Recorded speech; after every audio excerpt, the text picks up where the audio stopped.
Good evening. Welcome to the Neighborhood Association General Meeting. If you're surprised that you're here, just stick around. We have a packed agenda tonight, so if you're coming out, we also have a number of folks online in addition to folks in the room. I'm Richard Andrews. I'm the president of the Neighborhood Association. So typically what we do to kick things off is we just go around and introduce ourselves to our neighbors. So I'll start. So I'm Richard. I live between 49th and 51st on Michigan Avenue. Been in the Nations for almost 5 years now. And we like to generally do a fun question as well, in addition to where you live and how long you lived here. So tonight we have the Nashville Humane Association. So I guess the question is cats, dogs, or something else? Dogs. Hi, I'm Katie. I'm on the board as the service and communications co-chairs. I'm also the director of operations at Parks Church, which is on 63rd and New York, or 61st in New York. Sorry. We've been in the neighborhood about 6 years, in that location for 2. And you know, my friend just got a cat, and she might be turning me into a cat person, which I never would have said like 2 months ago, but it's really cute to handle. Woody Mom, I live on 30th Kentucky, supports safety care, for care planning, so work. Live and work in the Nations as well, and 2 rescue dogs. Hi, Alex Darmazy on the corner of 46th, Georgia. Been in the neighborhood about 8 years now. And I'm also on the board doing business relations for our business committee that we have in the neighborhood. And I'm definitely 100% dog food. Hi, I'm Taylor. I work at the association. I feel like I have to say that I'm a cat and dog person, but I do have to work. Hi, my name is Maria. I live on Louisiana Avenue. I've lived there almost a year. I don't have a pet, but I'm looking for a dog.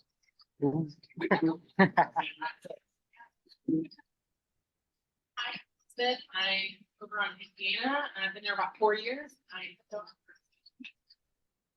Hey everyone, I'm Adam. I'm over on 54th. Been there for about a year and a half now. Hello, my name is Tony Talley. I'm on Charter Construction. We're on top of the hill on Kentucky over here. We moved here in 1982. I've been there a long time. Hey, I'm Scott Guthrie. I work in Charter. I live in District 19, but work here in the 2003. Yeah. I'm Blake, and this is Casey and Pierce Stewart. We live on Kentucky. Rocket goes in our backyard. And we're probably closer to a dog. And new puppy from the in-laws in Pierce dog version.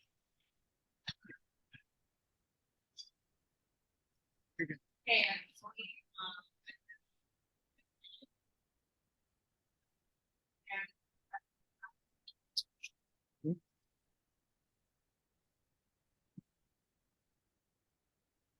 I actually just lost my cat. I love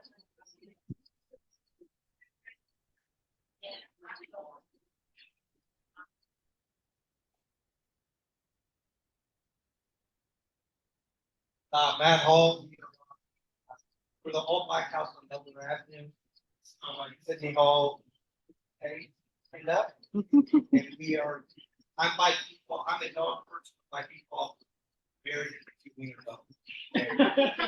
Be more specific. And I'm Brenna. We're the White House, actually on the same lot as that. So we're down here on 44th, and we are definitely.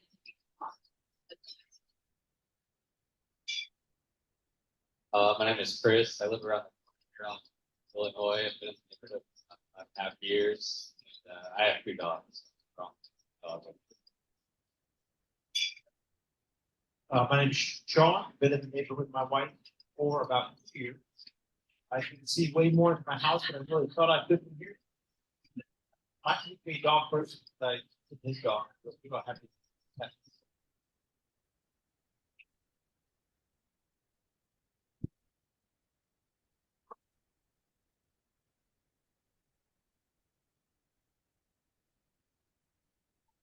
Danny, second, Canada, and I live in for. I'm Katie, I live on third Illinois, and been for 5 years. Dog park.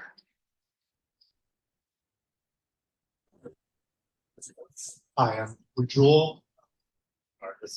I live in Indiana and Morrow. There's a White House down there. I have 2 cats, so I guess the cat was. I work at Office Evolution and Stock 51 building. It's video and dog. I'm David Baird, architect, building ideas architecture. We've been on Centennial for about 2 years. My wife's. Yeah, I live off of 7th Avenue North, been there for 2 years. Total, I also live on 57, been there for 2 years, and I'm a dog person. I'm Logan Elliott. I also live in 57, also.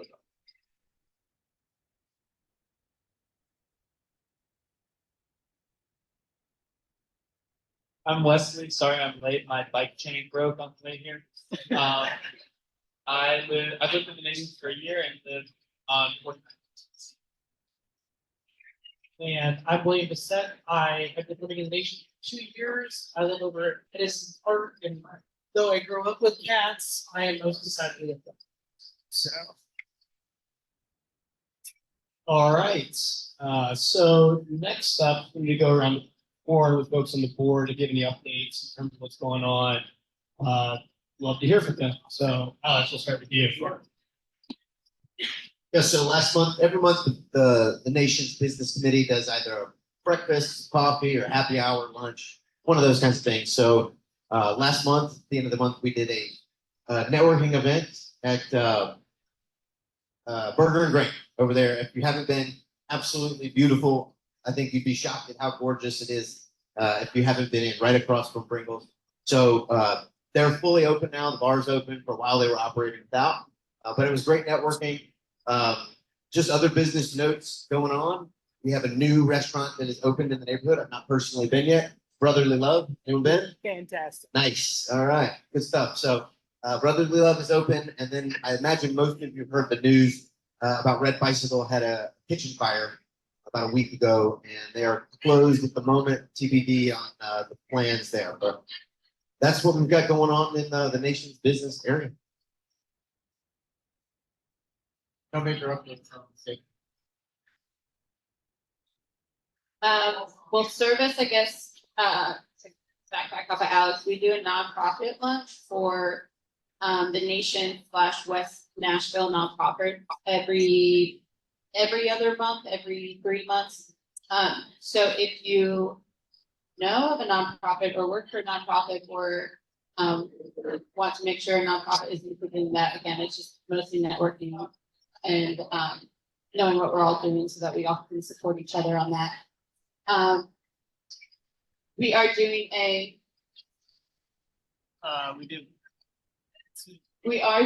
neighborhood cleanup and block party on Sunday, April 7th. So it's coming up. It's like 3 Sundays from now. Wow. It's going to be at 10 a.m. We're going to start at Gabby's dog, and then we're going to do like a walk and clean up type situation. And then we are going to all the information there. And then we are going to join the 2 p.m. block party at Pennington Distillery afterwards. So it's going to be like a whole fun neighborhood day. And I believe there's some Daddy's Dogs incentives for people that Usually do. For people that participate, I don't know if that's confirmed yet, but there may or may not be some motivation from Dead East Dogs to show up, in the form of free food or something. So that's exciting. If y'all want to come out, spread the word, we can, post that flyer on socials and on our website for y'all to share, but mark that in your calendars. That'll be a good time. You don't need to bring anything other than like wear sneakers and like maybe gloves, like we'll have trash bags and all that stuff for you.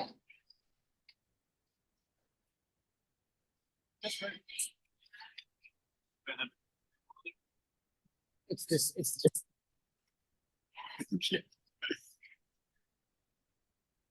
You want to talk about the GoFundMe? Yeah.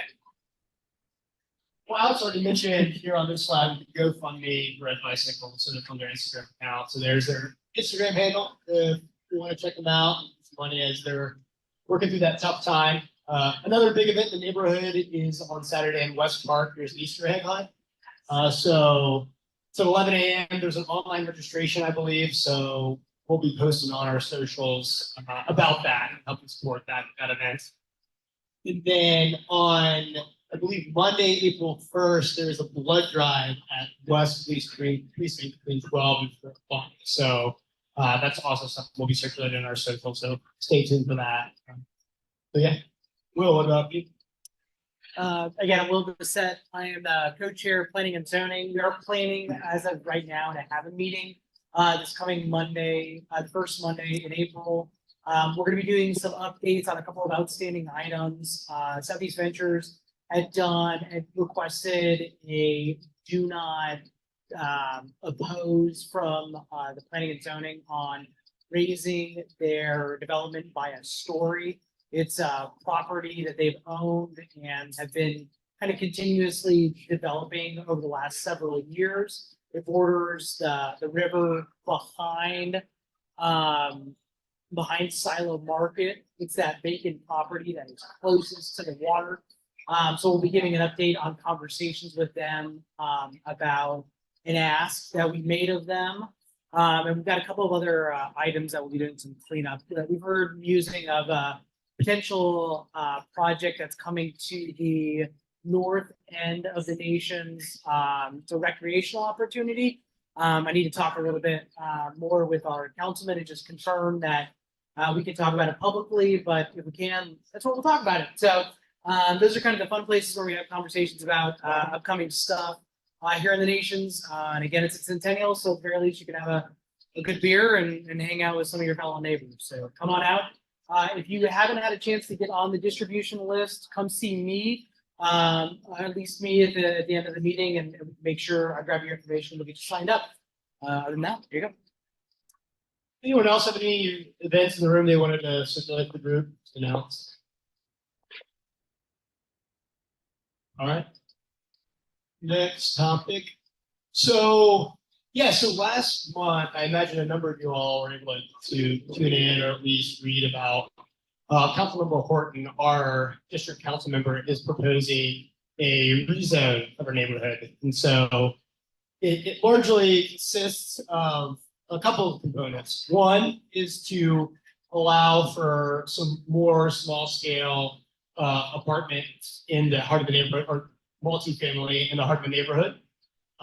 Also, we can convert all of the industrial zone properties in the confines of the neighborhood to multi-use. And then it will also be converting the commercial zoning to multi-use. So that's going to be paired with an urban design overlay. So essentially what that does will allow us to have some control over what those developments will look like, allow new developments that come into the neighborhood to essentially meet the character of the neighborhood as exists today, as well as addressing the concerns we've had as a neighborhood about what potentially could come in if we open it up. So this has been a topic for the last couple of months with the neighborhood association. Councilmember Horton has met with the NNA boards, the neighborhood association board. He's met with the business committee in the neighborhoods, the committee that Alex liaisons with. And he's come a couple times to the planning and zoning meetings. And so He's been getting community feedback on his proposal. His next step is to submit an application to the planning commission at Metro. What that will do is start a public notice period, which will allow all our neighborhood to be informed of what potentially could happen in the neighborhood, give the opportunity for neighbors on a broader scale to have more input as well. But to date, in terms of the feedback we've gotten from our neighbors, Sorry, how many of these do you want to? yeah, let's just go to the next slide. That's it's mostly been positive from the folks we've got. There's a couple of key points that keep coming up as we talk about this with Roland. One is we always want our neighborhood to be more walkable, so allowing some modest increase in density gives us more tools in our toolkit to increase sidewalks and walkability in our neighborhood, having more folks on the road. As we move into a potential transit referendum, this will potentially help our neighborhood as funding gets dispersed for that transit funding, provided that passes. There's also just a potential for greater variety of housing in the interior of the neighborhood. Right now, the interior of the neighborhood is mostly tall and skinnies and duplexes. It allows for some small multifamily, as well as if you wanted to add a ADU, so attached accessory dwelling unit, that would be included. Gives you more flexibility for your property, for a homeowner, as well as folks who are looking to potentially sell their property in the future. They'll be able to sell potentially at a higher price, just given that there might be some more flexibility for the zoning. Other big points for the neighborhood is supporting our local businesses. So one of the reasons I moved to the nations, I think a lot of reasons folks move here is the fact that we do have walkable businesses, restaurants, cars, and to date, we're kind of at capacity for what we can handle given the population of the neighborhood. We just had Party House shut down a couple weeks ago, struggled with kind of just a lack of traffic to that location. So what we hope this will do will allow our local businesses in the neighborhood to thrive and attract more new businesses in the neighborhood. So that's something that even within on 51st and Centennial, a core component of that as well is allowing commercial as well as residential development. So gives those properties more kind of flexibility of what happens there. And then also as in the multifamily units that might go in, there's more requirements around greenery and sidewalks. So those are two kind of major things that always come up in the neighborhood. We want to encourage sidewalks or greenery. We had, of course, there's been some concerns, and I think we've all kind of, this is something you want to continue to discuss with Roland. He's been very engaged on it with us. I think a very important piece of this proposal is the urban design overlay. So that will do several things. One, it will prevent any non-owner occupied short-term rentals. So we certainly don't want the neighborhood to be converted into an Airbnb neighborhood. It will also limit the lot size. So what that would do would prevent large apartment buildings being built in the interior of the neighborhood, like you see out in Centennial right now. That's not something that would come into the part of the neighborhood. It would be structures that would be more similar to what you see behind Red Bicycle, like a 4 to 6 unit multifamily complex.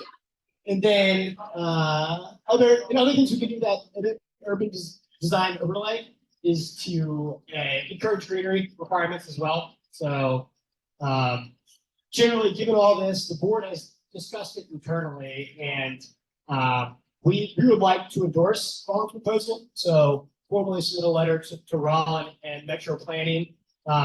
Major caveat there is this is the very beginning of a process that's kicking off. So we can go to the next slide.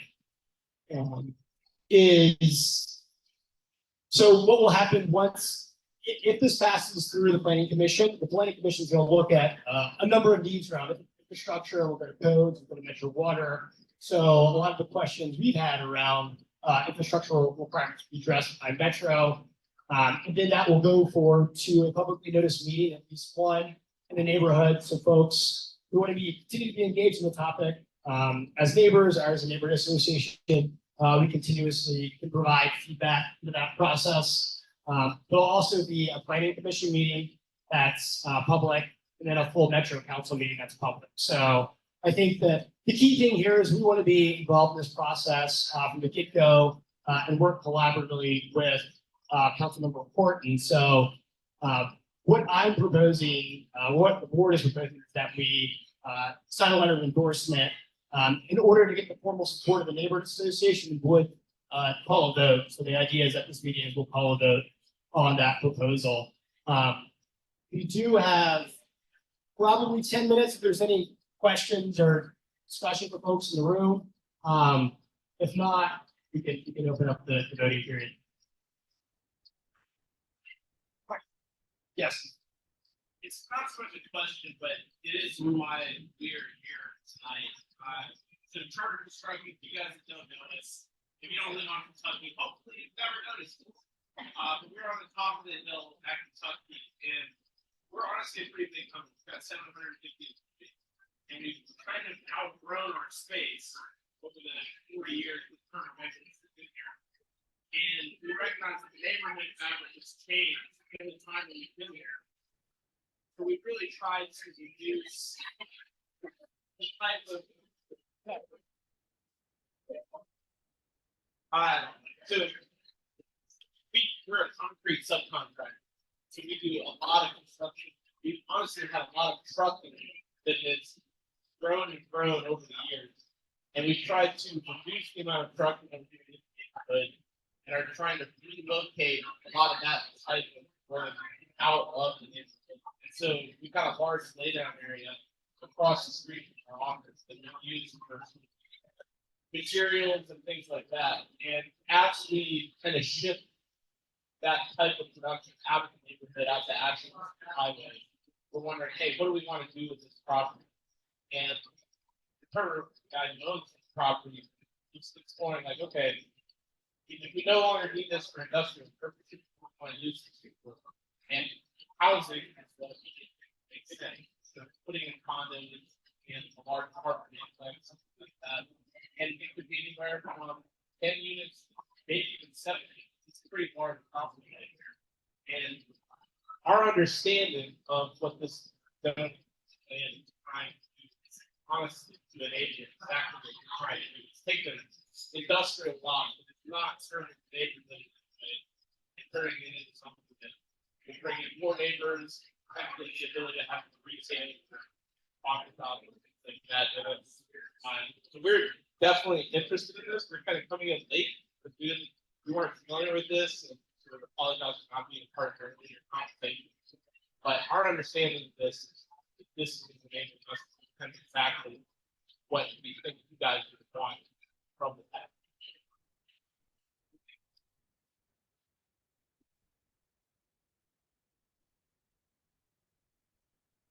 So, Sean, we're thinking that you could do large apartments, you could do 7 apartments up on, sorry, It's part of the avenue, top of the hill. There's all Yep. like there are 2 apartment complexes Right. right there. So it'd be more apartment complexes for the neighborhood. So it certainly depends on the lot size. It would allow more density in the interior of the neighborhood. I don't know how large that, we have to look at the lot size to know how many apartments can do it. We being planning and metro codes. I think we as a neighborhood association want to strike a balance between having a comfortable density within the neighborhood and the larger apartment complexes that help our businesses and we like to be neighbors. So I think one thing that's part of it is this max lot size. So that's that because we don't want something like like a 7-story, like 200 unit apartment complex going in the interior of the neighborhood.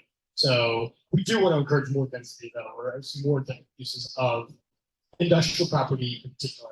I think would be this was one of the key points of this plan. the other question.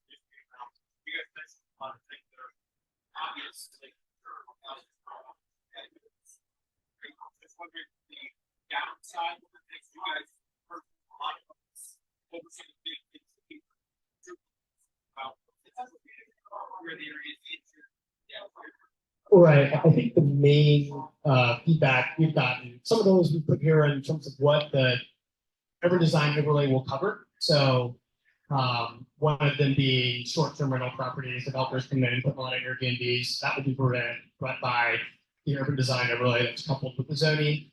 The other thing we've heard a lot about generally is parking. That's something parking in the interior of the neighborhood on the street in certain areas can be challenging at certain times. And there are other neighborhoods in Nashville that do some residential parking permits on the street. It would not be part of this plan, but it's something Councilmember Horton is willing to work with us on if that becomes a greater problem for folks who are trying to just park in front of their own home. I think that's probably been the other maybe heard. Anything else you guys can think of that have been?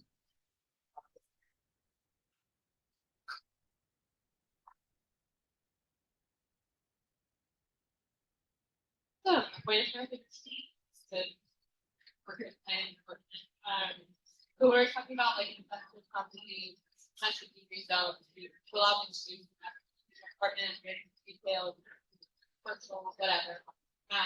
It's essentially there's such a thing, you don't have to property, you don't have industrial, such about it. And that's like a very good thing for the state. And when we're talking about our periods, it's not where most of the significant goals are, and that's where the responsible family zoning won't see large different buildings in the middle of the for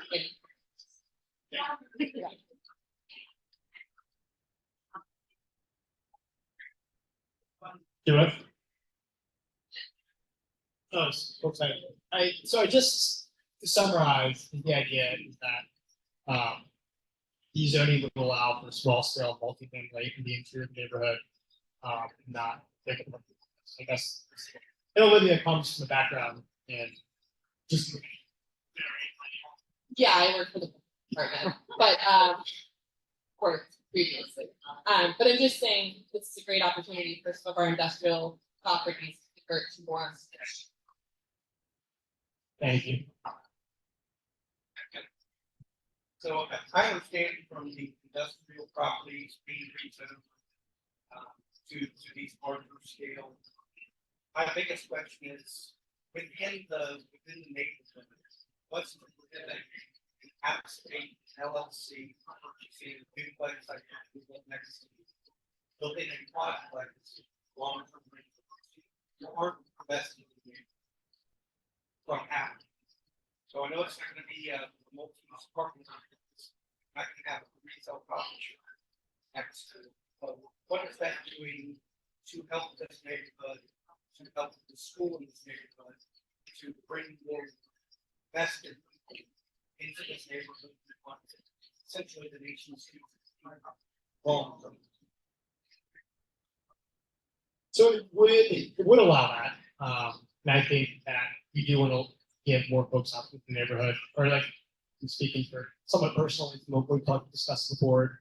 I do think that more folks in the neighborhood does encourage our local school. I think that a lot of us have been renters or renters now and are invested. So I think there's a debate about whether or not a renter is invested or not. And the renters certainly do help our local businesses. Visit those. The big apartment complexes are helping the businesses in the interior of the neighborhood survive in providing circumstances. But yeah. I'll just add, I think if Councilmember Horton was here, I had the same kind of concern, because we're just gonna get lots of renters, and I asked a similar question to him.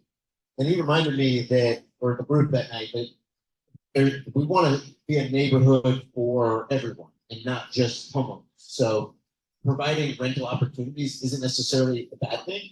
When you think about like the reality of the entry point financially to own a home in this neighborhood now, new construction minimum in the 600, wherever it's at right now. But if the quadplex with renters in this scenario, those are potentially teachers for the school and those kinds of roles where they could walk to work. So allowing for potential renters in those situations could provide a more diverse group of socioeconomic status in the neighborhood. I agree with that. What does that do to the market overpaid? And the same thing to join it. It's worth pointing out, if you look at multi-family, like large density, not that large density, if you look at dense neighborhoods across the United States, denser neighborhoods are worth more value. It might take time to get to that point, but when you consider places, like, think even like New York City, obviously we're not gonna be in New York City here in the nations, but when you think of very dense places that have lots of rentals, more people means more value because businesses want to be part of that community. Family, you can accommodate more families in that area. Yes, you can have teachers, but there are going to be parents who are going to be able to live here. And right now, we have no capacity to allow them to find a home here right now. So long term, yeah, understanding the evolution of a neighborhood, rentals has to be part of that process. And so putting more potential for people to be in a neighborhood is how you add value into it. Would be from an economic developer's perspective. I'm gonna go ahead. Add up, as a neighborhood association, we don't operate in the interest of homeowners, but rather residents of the nation. So renters and homeowners represent it equally. Their concern is important for all of us. We have board members that are renters. I live across the street from renters. Kids right out of college. They buy gifts for my son. They're really good people. So I'm a homeowner in the neighborhood. I'm on the board. I care about the value of my home, but I care about all of my residents. So all my neighbors residents for their home. And I mean, this isn't indicative of being against renters, but statistically speaking, renters want to be long term.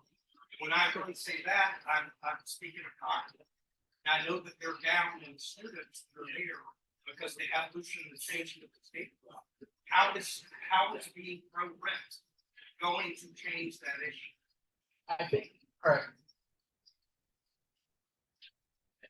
That I have a 2-year-old in this, so I can speak for the person about that topic. And I think we're gonna mingle things, but you know, if you look at the evolution of the neighborhood, the lower income neighborhood started to be gentrified.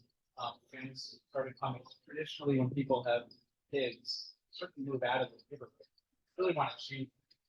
But what we found is taco isn't like a lot of tacos physical challenges are a result of socioeconomic status. People already go there. But we want to make it so that we can mumble it. But I don't think having renters will impact taco amount. Not going up, right? You're a homeowner. How old are your kids? So 2 and a month from 0 to 1 same boat, right? Like, correct. I just,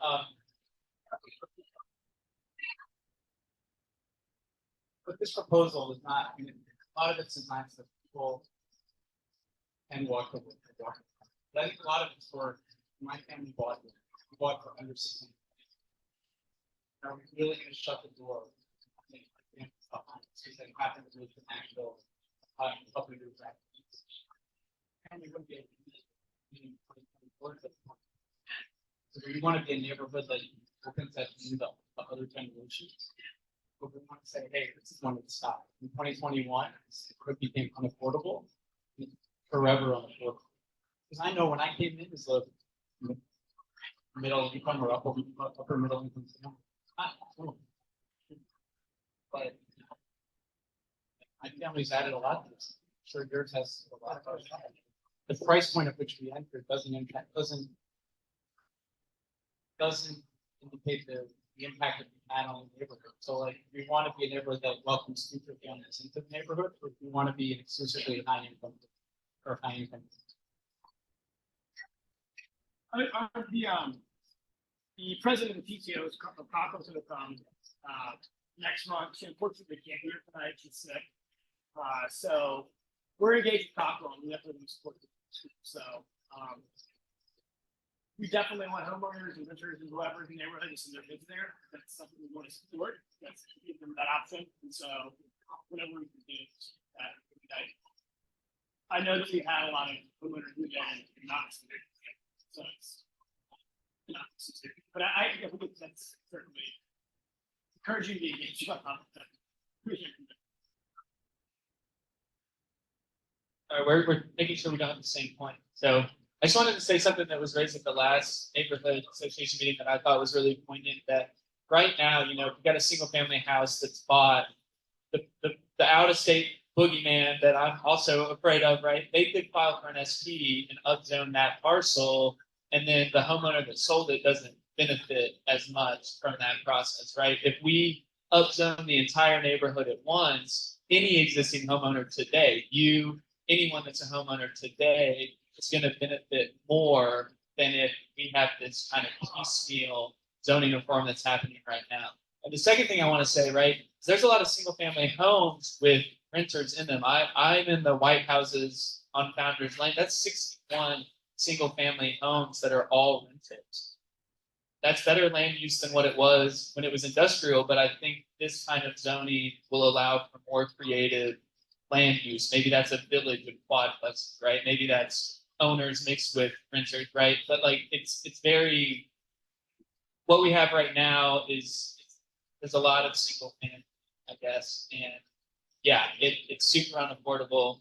I think it's unfair that a lot of the folks have already been pushed out and not seen the benefits of that. I think the zoning will help. I hope, but I hear what you're saying about like people just coming in and buying up. Yeah, and I was just gonna thank you for something that I thought very good about the meetings in that on sidewalk.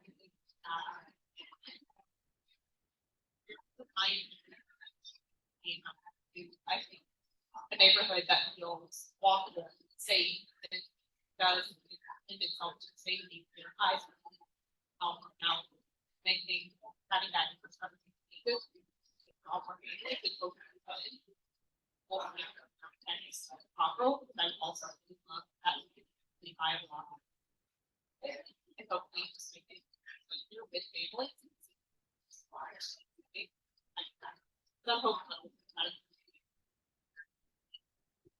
So what we're gonna do now is we're gonna take a vote on whether or not you are supportive of us as a neighborhood association supporting the plan. In the form is gonna be, you can put in your email. And so what that will allow you to do is be on a list. You can continue to distribute more information about what's going on with the plan. So if you're opposed, if you're supportive, we'll continue to keep you informed. Our mission as a neighborhood association is to allow folks to be engaged on important issues. This is an important issue, and so we want to make sure that wherever you stand, you are informed and know how. So let's go to that QR code. Is this something folks can scan on their phone? Is that possible? One thing to note, it's on the form. The Nation Neighborhood Association is pretty open. We do ask that you either live in the nations, work in the nations, or in some capacity. So on the forms, an opportunity for you to put in the address of the organization or your residence to verify that you are a nation's resident. We need to put a link in the text first. Yeah, we'll put it, and we're gonna put a link in the chat as well. Oh, in the chat. How do I put the link?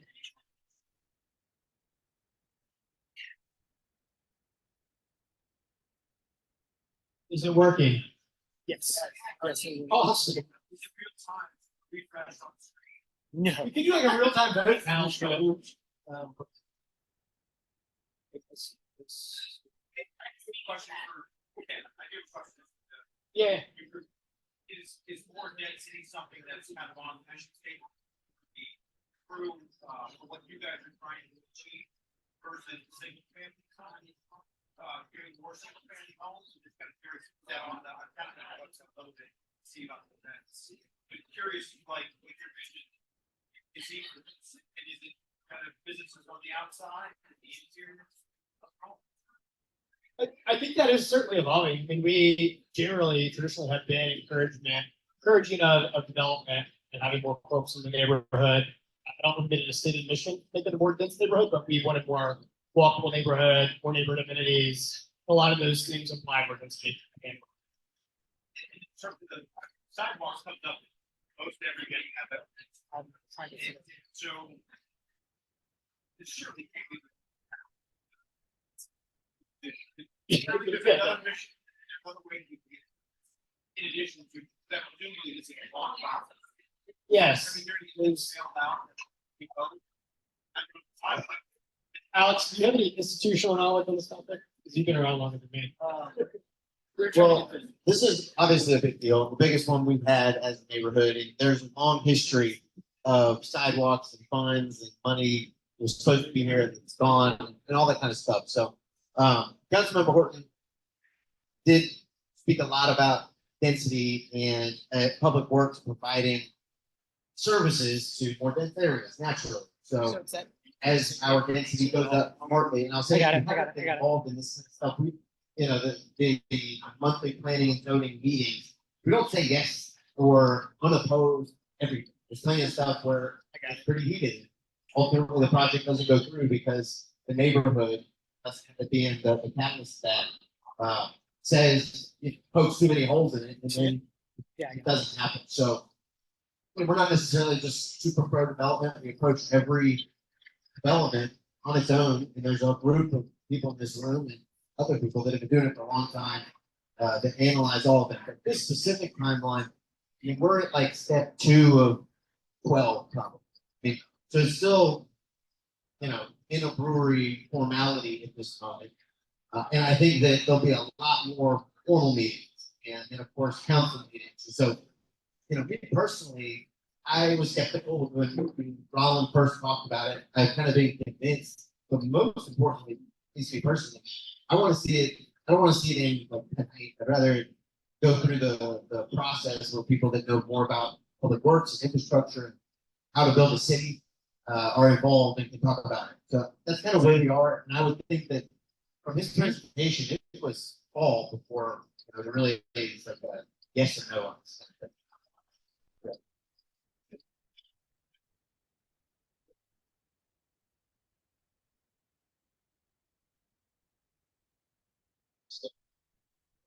Is there any way the UDO part it's pulled out of this? Like, is that always tied to this proposal? Because that seems to like be out of the concern. Like, is that always going to be tied in, or at some point, if Metro or somebody else like that out?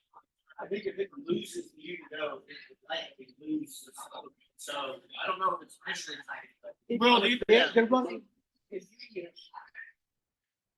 UDO and the zoning request by council court are running concurrently together. So the language in our letter that we put together suggests, and we would continue as a board to continue to advocate that one must exist without the other. Conceivably, anything about any law could potentially change, but I'm not going to say no to your question. We, however, believe that the UDO must exist and support the underlying values and vision of the neighborhood in order for the shared vision to be accomplished. I think he's right. The UDO is going to set design standards, it's going to set recommended setbacks, it's going to set a variety of things that we all might conceive of as standards. The UDO is going to codify those in ways that if the developer comes in and they get to start laying out their site plan, there are going to be guidelines of what they can and can't. Again, we have in the strongest terms said, yes, the UDO must run concurrently with this upzoning program going on.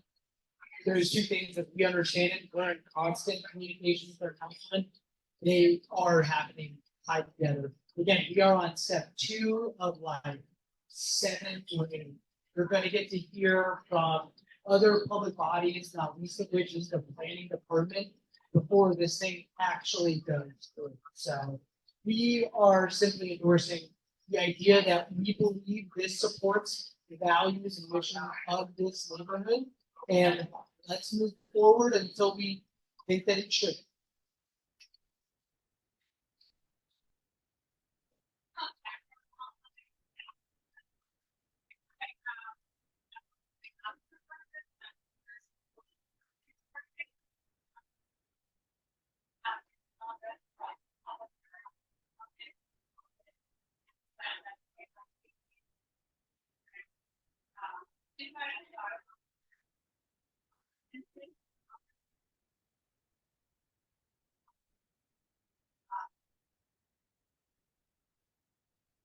we'll certainly circulate.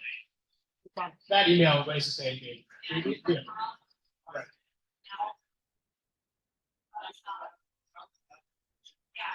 Has everyone had a chance to vote? Well, we're gonna tabulate these only tonight. We gotta make sure that everything's, we get the data, and then we'll circulate the results, probably tomorrow or the next day via email. Everybody good? Thanks, Mark. All right, so next up is Taylor. We have hers. Taylor of National Humane Association, so let's go fun time. Hi, guys. I'm Taylor. I work in the association. I am the public relations and community engagement coordinator. I appreciate all of you for letting me talk about I am so passionate about helping. For those of you that don't know, National Community Association is a nonprofit in West Nashville. I had a whole thing, but my computer crashed and I don't have to keep it more. So I have numbers for you to talk about a little bit about what we do on a yearly basis. In 2023, we took in about 3,500 animals, and we have a 99 state rate. So that means those animals are fine forever, loving homes, which is obviously our business so important to us. But without our community, we are not able to do that. I'm going to be honest, sheltering is not what it used to be. It is very hard right now. We are something that a lot of people don't realize and don't talk about, that we are so good at the effects of COVID. Because staying neuter at Pittsburgh was not the same thing, right? So in January alone, we took in over 150 puppies under the age of 4 months old with 8 rescue dogs. That's pretty unimaginable in the month of January. It's very cold. We see a lot of babies. So children struggling. Also, the textbooks, the neuter was not a thing. A lot of people adopted animals during COVID. They were not to take care of. So they came back to us at the time. We completely understand. But our biggest thing is helping our community. We are food advocates and obviously animal welfare, but we realize that we advocate welfare because we have to be an advocate of the leash. So one of our biggest things is being able to kind of save that human animal bond and keep pets in their homes, get them adopted, keep them there, also help people in any way that they can. So we have our community resource center, which is we give out about last year we gave around 16 food to pet owners. So we have a community grouping that is every Wednesday, but we are able to supply some food to the people who have to. One less thing people have to worry about when they have their pets. We are able to provide once a month low-cost vaccine clinics and microchip clinics. So if you come out, it's $10 for microchip, $15 for vaccines. Those are amazing. We're so thankful that we get to do those.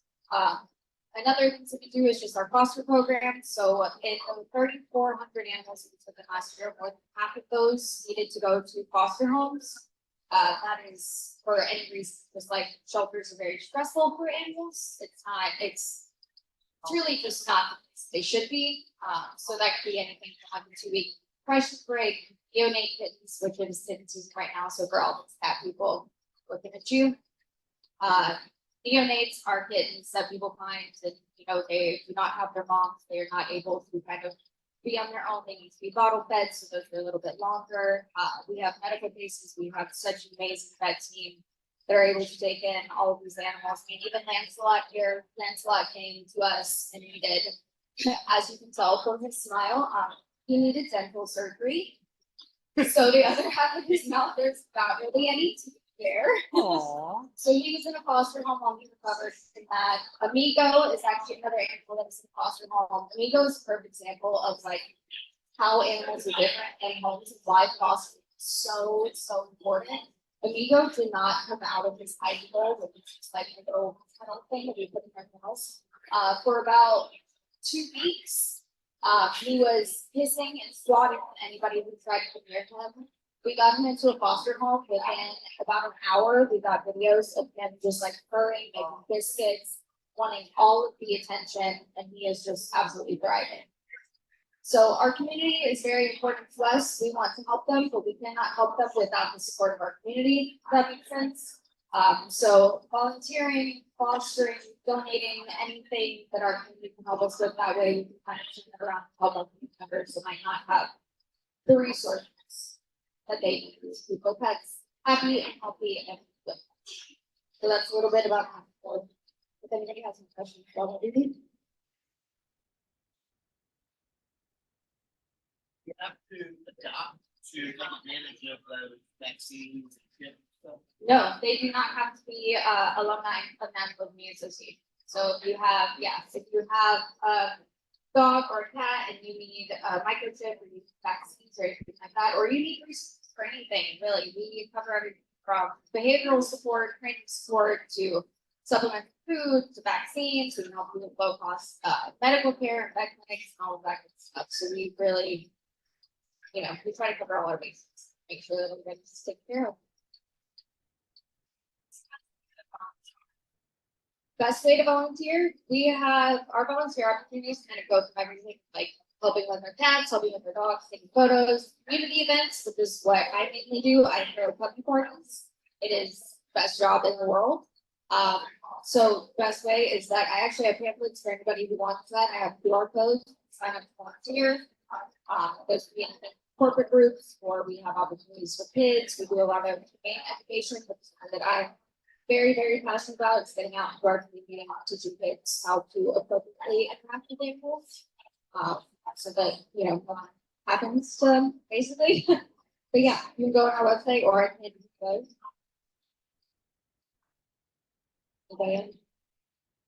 Fostering, like, what's like the time? It depends, usually 2 weeks, but it could be a weekend, or we do slumber parties. Everyone says paw, and obviously it's very shelter, so yeah, anything just to give them a break. We also do doggy dates, overnight, which is the same thing. You can check your dog out, take it to the greenway, take it to your pup hub, whatever, for a couple hours. Anybody? All right, cool. Well, thank you guys so much. So I think that's the agenda. Anything else? We have a couple minutes. I put up our ways to stay in track, what's going on, with zoning proposal, going up to neighborhood cleanup. If you fill out, if you voted, I'll make sure you're on our email list. You'll get our emails moving forward. It's certainly a topic we'll keep our neighbors informed of. And thank you all for coming out. Alex has one more thing. Just a personal example of our neighborhood cleanups in action. Last Thursday, March Madness opener, I took the secret sidewalk to Double Dogs. Yeah. Ran into 2 people who were taking the secret sidewalk to Double Dogs from the neighborhood. They heard about it through what we did to clean it up last year. So this stuff works.